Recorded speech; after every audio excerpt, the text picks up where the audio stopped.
Um, when you think about putting on a military uniform, there's this, I mean, an almost immediate understanding that you're surrendering a pretty significant degree of your physical autonomy, Well, you know? absolutely, yeah. Like you wear what you're issued, you march exactly where you're directed, and, your body basically becomes part of this massive, heavily regulated organizational apparatus. Right. It's an environment that's entirely built around a very rigid chain of command. Yeah. The physical body has to be visible and, well, regulated for that machine to function effectively, especially in high-stress, life-or-death situations. Exactly. But historically, no matter how intense that command structure gets, there's always been this one final, like, impenetrable sanctuary. The mind. Yeah, your mind. You might be standing at attention in the pouring rain, your boots are totally soaked, you're completely exhausted, but inside your head, that space is yours. It's, completely private. Well, until modern technology finds a way to peer across that boundary, which is exactly where we find ourselves now. Which is wild. It is. We're at a point where the invisible cognitive world is suddenly becoming measurable.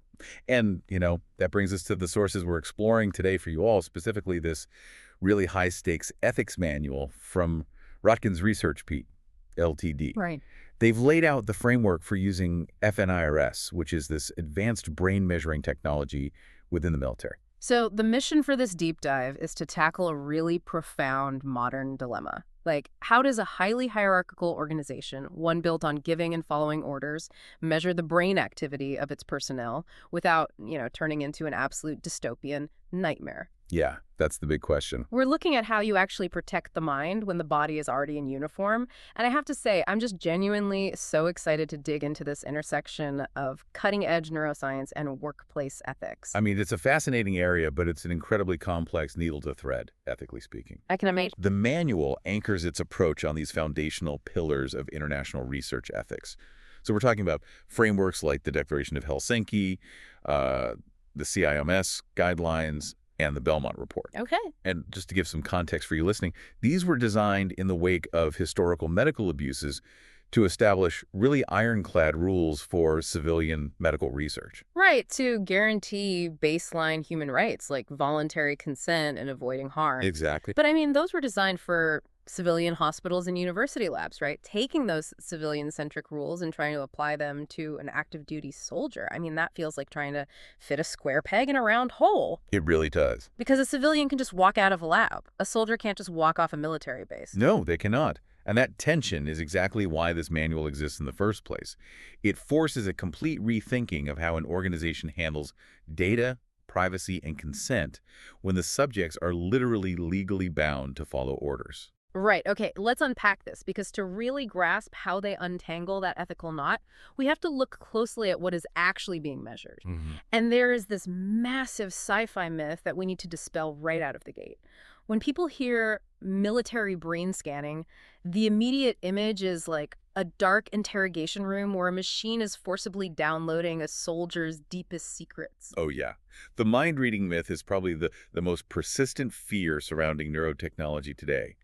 And the manual hits it head-on. Thank goodness. So fNIRS stands for Functional Near-Infrared Spectroscopy. And it's so crucial to understand that it is not reading thoughts. It doesn't have a backdoor to a person's memories or their political leanings or their moral compass. Okay, so if it's not reading thoughts, what is the machine actually seeing? Like, how does it even work? It's purely physiological. The technology measures changes in blood flow in the superficial cortical areas of the brain, specifically focusing on the prefrontal cortex. Which is the part right behind your forehead, Yeah. right? Exactly, just behind the forehead. And that's the area that handles complex problem-solving, working memory, and, high-level decision-making. Got it. So when a soldier is staring at a complicated drone control panel, their prefrontal cortex is working overtime. Yep. And because it's working overtime, that specific region of the brain needs more oxygen. Oh, okay. So fNIRS works by shining safe, near-infrared light right through the scalp.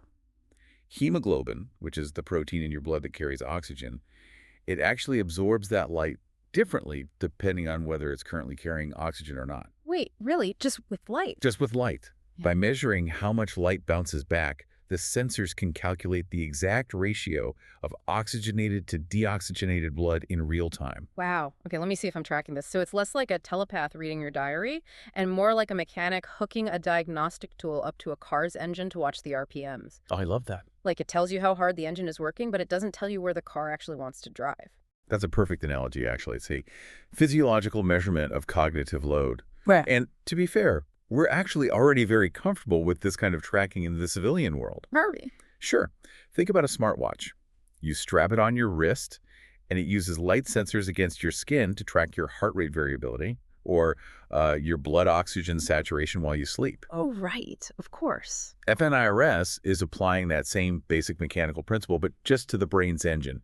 It reveals the sheer mental effort required for a human to perform a drill or, interact with a complex machine. And in a modern military context, that makes total sense because modern warfare isn't just about hauling heavy backpacks across a field anymore. It's Right. incredibly technical. Highly technical, yeah. You've got pilots managing a dozen screens, operators filtering through absolute sensory overload. But that actually brings up a pretty significant question for me. If this technology is essentially just a fancy smartwatch for the brain's engine, why does it require such a heavy, specialized ethics manual? Like, I don't need a massive ethical framework to check my heart rate while I'm out for a jog. That's true. The difference lies entirely in the environment where the technology is being deployed and the inherent power dynamics of that specific environment. Military hierarchy. Exactly. The manual leans heavily on the Belmont Report, focusing on 3 core principles. Respect for persons, beneficence, which basically means doing good and actively avoiding harm and justice. Right. And the absolute bedrock of all 3 of those principles is voluntary, informed consent. Yeah, and I really struggle with the idea of voluntary in this context. Oh, absolutely. It's tough. I mean, if you are an 18-year-old private in a rigid command structure and your entire unit is lined up on the tarmac for a training exercise, can you ever genuinely say no to your commanding officer? It's highly unlikely. Right. If the squad leader says, hey, everyone's wearing the fNIRS headsets today, you wear the headset. True voluntary consent just seems functionally impossible there. And the manual validates that exact skepticism. It does not pretend the military is a democracy. It identifies this dynamic specifically as perceived coercion or indirect pressure. Okay, so they acknowledge it. Yes. The absolute worst thing an ethics board could do in this scenario is just wave a signed piece of paper and claim that, well, because a soldier signed it, no peer pressure exists. Because everyone knows conformity is basically a survival mechanism in a military unit. You do not want to be the one soldier holding up the entire drill. Exactly. So rather than denying the pressure exists, the authors of the manual focus on building these massive procedural walls to blunt its impact. What kind of walls? For example, they mandate that a refusal to participate in the fNIRS monitoring cannot, under any circumstances, be logged in a soldier's file as a performance problem, an employability issue, or some sort of behavioral infraction. Okay, but how does that actually work practically? If the whole point of the day is a brain tracking exercise and someone opts out, aren't they just sitting on the sidelines looking like a problem child? That's a great point, and that's where the logistical rules come in. If fNIRS is integrated into a training day, the military is legally required to provide alternative, equivalent training options. Oh, really? Yes. The soldier has to be able to participate in the exact same drill without the physiological monitoring, or observe the drill in a meaningful way without facing any formal or informal penalty. So they have to create actual exit ramps for people. Precisely. They're acknowledging the illusion of choice and trying to artificially inject real agency back into the process. That makes sense. Protecting the individual from that initial pressure to put the headset on is obviously step one. But I feel like the real test of these procedural walls isn't just getting the gear on or off. No, it's what comes next. Right. It's what happens to the data once the brain is actually being scanned. That's where the risk of harm really seems to skyrocket. Which is why the boundaries around the data are arguably the most rigid part of the whole manual. There is a very hard line drawn regarding what fNIRS can and cannot be used for. Okay, what are the rules? It is strictly limited to assessing mental workload, evaluating human-machine interaction, and monitoring training recovery. It is explicitly forbidden from being used for medical or psychiatric diagnoses. Oh, wow. Meaning the military cannot use these brain scans to go fishing for PTSD. Correct. Or diagnosing stress disorders, burnout, ADHD, anxiety, or general psychological fitness. That's a huge relief. Yeah, fNIRS is not a medical screening tool. Because if it were used that way, the data could so easily be weaponized to derail a person's career. Absolutely. What's fascinating here is the mechanism they use to prevent this. They actually use the chain of command itself. How so? The individual raw data from these brain scans stays exclusively in the hands of the scientific researchers. The commanding officers never get to see an individual profile of a specific soldier's brain data. Wait, really? But if the military is paying for the research, how can the commanders not see the results for their own troops? The leadership only receives aggregated, anonymized, or group-level reports.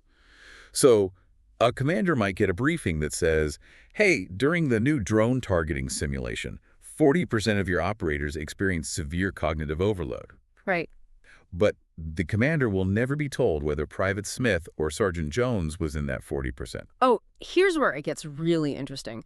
By intentionally blinding the commander to the individual data, the entire focus of the evaluation flips. Yes. Because if I'm a commander and I can't look at Private Smith's brain scan to judge whether he's mentally tough enough for the job, what am I actually evaluating? I'm evaluating the drone targeting simulation itself. That is the pivotal shift in the whole framework. Yes.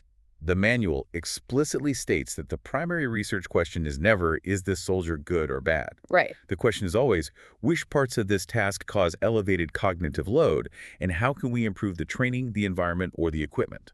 You aren't judging the person anymore, you're judging the system. Exactly. That is wild, because going into this material, my natural assumption was that strapping brain scanners to soldiers is just an inherent ethical risk that needs to be minimized. Sure, that's a default thought. But the argument here is that using fNIRS isn't just a risk to be managed, it's actually an ethical benefit. Like, it's presented as a more humane way to treat people. It really is. And to understand why it's more humane, you have to compare fNIS to the baseline. The baseline being how they do it now. Right, how the military currently evaluates personnel. Right now, it relies on instructors with clipboards, simulator scores, physical fitness tests, and after-action reviews. All the classic stuff. Yeah, and all of those traditional methods are highly judgmental and focused entirely on observable behavior. So an instructor watches a drill and subjectively writes down, this soldier lacked situational awareness, or this soldier hesitated during the breach. And that subjective note goes right into their permanent file. Like, it affects promotions, deployments, their whole career. Exactly. But observable behavior doesn't tell you the internal reality of why a task was difficult. That makes total sense. Two soldiers can look identical on the outside. They both complete the obstacle course or land the flight simulator successfully. But internally, their cognitive states might be wildly different. Okay. The manual breaks this down into 4 distinct cognitive profiles. And this really illustrates the value of the physiological data. Oh, yes. Walk us through these 4 profiles, because this is where the HOW of the technology really clicks into place for me. Okay, let's use the example of pilots in a high-stress flight simulator. Perfect. Profile 1 is characterized by good performance paired with low cognitive load.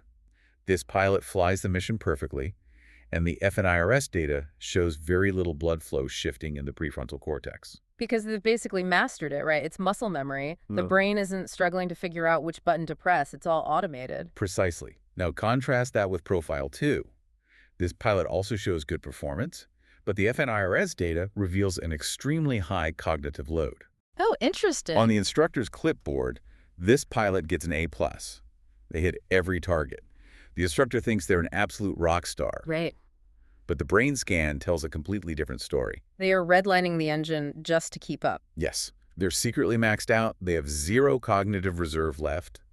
So if the complexity of the battlefield increases even slightly, say a radio communication comes in while they're targeting, this pilot is highly vulnerable to making a catastrophic error. Wow. And the clipboard completely misses this invisible vulnerability. Completely misses it. That's terrifying, honestly. The system would otherwise just keep pushing that person until they inevitably crash and then, blame them for the crash. Exactly. What about the people who actually fail the drill? That brings us to Profile 3, which is poor performance paired with high cognitive load. Okay. This is your overwhelmed rookie. They are trying incredibly hard, like their prefrontal cortex is demanding massive amounts of oxygen, but they are simply overloaded by the interface or the complexity of the task. So they're putting in the effort, they just can't manage it yet. Right. And they don't need to be disciplined or yelled at. They just need more repetitions and better training support. which leaves profile 4. Yes, poor performance paired with low cognitive load. Now, if I'm an instructor and I see someone failing a drill while their brain isn't even working hard, my immediate assumption is that they're just a slacker. Naturally. Like they're completely disengaged and just don't care. And that's one possibility. It could indicate a soldier who is disengaged and lacking motivation, but it could also indicate something much more dangerous. What's that? A soldier who completely misunderstood the urgency or the parameters of the task. They aren't trying to solve the problem because they don't even realize there is a problem to solve. Oh, wow. That combination of behavioral data from the outside paired with physiological data from the inside paints such a completely different picture than just having a guy with a clipboard yelling at people. Without the fNIRS data, all 4 of those profiles get judged purely on the outcome. The overwhelmed rookie struggling with high load gets punished for poor performance exactly the same way as the disengaged slacker. Right. And the pilot, who is dangerously redlining, gets promoted right alongside the veteran who has true mastery. So what does this all mean? Are we saying that plugging soldiers into brain monitors is actually nicer and fairer than just having an instructor watch them run drills? If we connect this to the bigger picture, yes, fNIRS shifts the entire narrative. It moves the conversation from this person performed poorly and is therefore a bad soldier to this specific task or this confusing dashboard interface caused unnecessary cognitive overload. It forces the military to fix its own poorly designed systems rather than just blaming the human beings who are forced to operate them. Exactly. It changes the paradigm from judging the human to supporting the human. Yeah. And ultimately, that protects the personnel from unfair evaluation and prevents burnout. But, of course, to guarantee that those benefits actually materialize in the real world, and to prevent a scenario where a commander does demand to see the raw data to figure out who is redlining, the manual relies on this really strict implementation checklist, right? Yes, the safeguards. They lay out 10 specific safeguards from A through J, and looking at how they group together, it's clear this isn't just bureaucratic red tape. It's an engineered blueprint for trust.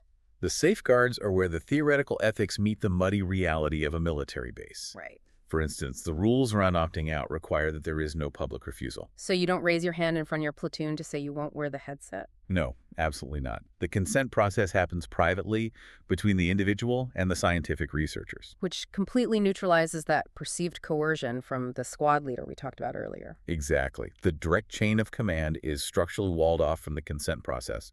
Furthermore, they mandate strict data minimization. Meaning what, exactly? That means the researchers are legally bound to only collect the exact physiological data required for that specific training objective, and nothing more. Yeah. You don't leave the sensors recording while the soldier is eating lunch or chatting in the barracks. Oh, yeah, that would be a nightmare. But what happens if a soldier gets halfway through a stressful simulation, feels incredibly uncomfortable having their brain monitored while they're struggling, and just wants out? The framework guarantees the absolute right to withdraw consent at any time without explanation, even after the headsets are on and the drill has started. Really? Just mid-drill? Mid-drill. Yeah. And if a soldier withdraws, their data must be permanently deleted from the analysis. That is robust. It is. And interestingly, if a soldier wants to see their own brain data afterward to help improve their own training, they can. Oh, that's cool. But that feedback is completely voluntary, and it happens in a private one-on-one setting. Yeah. It is never projected on a screen in front of the whole unit. By enforcing these rules, strictly limiting the purpose of the data, and explicitly walling off the commanders from the raw numbers, the technology is basically forced to serve the human rather than the human serving the technology. Right. It's an acknowledgement that even in a modern, hyper-advanced military structure, duty and obedience cannot come at the expense of internal cognitive privacy. Yeah. You can build a more efficient fighting force without strip mining the mental autonomy of the people serving in it. It's a really profound shift in perspective. You know, we started this deep dive looking at the understandable, almost visceral sci-fi fears of military mind reading. We navigated the very real complexities of trying to obtain voluntary consent from people whose job description is literally to take orders. Yeah. And we arrived at this really unexpected realization. Measuring brain strain can actually make high-stress jobs fairer, safer, and just more humane. Provided, and this is the massive asterisk on the entire concept, provided the chain of command is kept completely locked out of the raw data. True ethics in technology isn't just about avoiding harm. It's about actively designing systems, procedural walls, and rules that protect the vulnerable, especially in environments where power dynamics are heavily skewed. Absolutely. The Rotgans manual demonstrates that you can embrace cutting-edge physiological tracking without sacrificing the dignity of the individual. And that brings us to a final lingering thought for you to take away today. At the beginning, we talked about the military uniform. You put on the uniform, you surrender your physical autonomy, but your mind remains your private sanctuary. Right. If the military, which is arguably the ultimate hierarchical, high-stakes organization on Earth, recognizes the vital need to build these massive, impenetrable ethical walls to protect the cognitive privacy of its personnel, what does that mean for the civilian world? Well, the civilian workplace doesn't operate with anywhere near this level of ethical scrutiny, yet companies are rapidly adopting physiological tracking for their employees. Right. So, when your future employer hands you a company-issued smartwatch or a specialized headset to optimize your workflow or monitor your wellness, will you have these same robust protections? It's a scary question. Will your manager be blinded to your individual cognitive load, or will they use that raw data to decide whether or not you get your next promotion? As the invisible world of your mind becomes increasingly visible to the people signing your paycheck, you might just find yourself wishing you had a military-grade ethics manual of your own.